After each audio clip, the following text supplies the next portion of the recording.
Assalamualaikum warahmatullahi wabarakatuh. Berjumpa lagi dengan saya.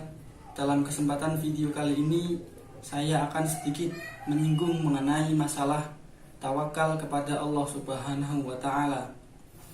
Dalam kehidupan sehari-hari, pastinya kita sering mendengar kata tawakal. Lalu, apa sebenarnya tawakal itu? Tawakal adalah amalan dan penghambaan hati dengan menyandarkan segala sesuatu itu hanya kepada Allah semata, berlindung hanya kepadanya, dan ridho atas segala sesuatu yang menimpa dirinya, dengan keyakinan bahwa Allah akan memberikan segala kecukupan bagi dirinya dengan tetap melaksanakan sebab-sebab atau usaha yang keras untuk dapat memperolehnya.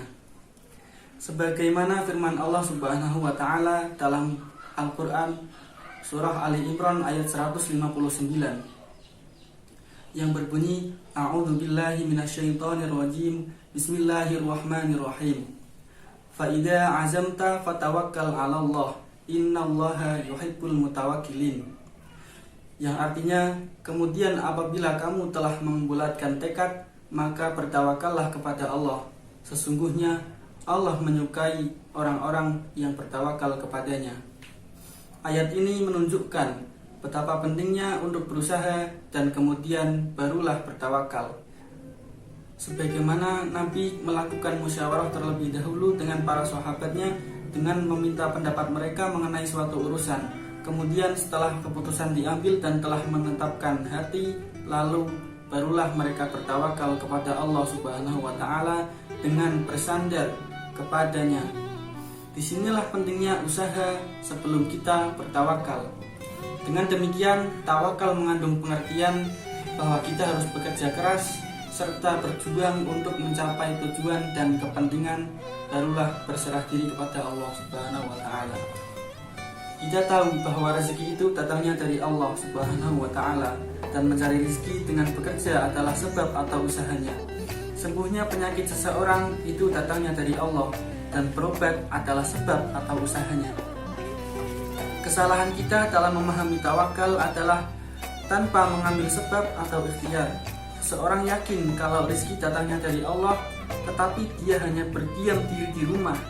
Kapan rezekiku akan datang? Begitu juga dengan orang yang sakit, tak mau berobat.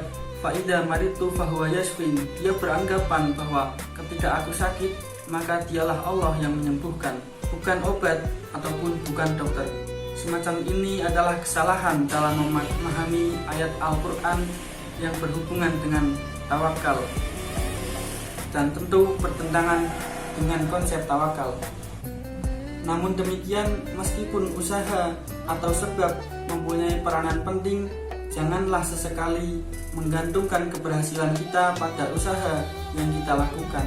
Sebab jika kita hanya menggantungkan pada sebab atau usaha kita secara berlebihan tanpa adanya tawakal, maka ketika usaha kita gagal, kita akan merasakan depresi yang berat. Dan orang yang hanya berusaha tanpa bertawakal adalah orang-orang yang sombong. Sedangkan orang yang mengambil tawakalnya tanpa berusaha adalah orang yang malas. Dengan tawakal kepada Allah Subhanahu wa Ta'ala, orang tidak akan menyesal jika ada sesuatu yang mengecewakan, dan tidak akan bersombong jika apa yang direncanakan sesuai dengan kehendak Allah Subhanahu wa Ta'ala. Dengan tawakal pula, hati seorang mukmin akan selalu terbawa untuk memperbaiki mana yang kurang dan menyempurnakan mana yang belum sempurna. Oleh karena itu, marilah kita isi hati kita dengan tawakal kepada Allah Subhanahu wa Ta'ala setelah melakukan usaha atau sebab-sebab tadi.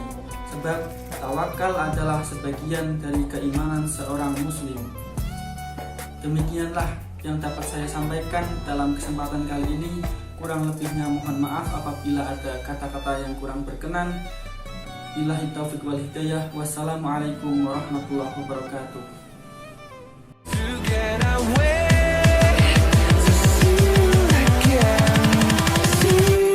Again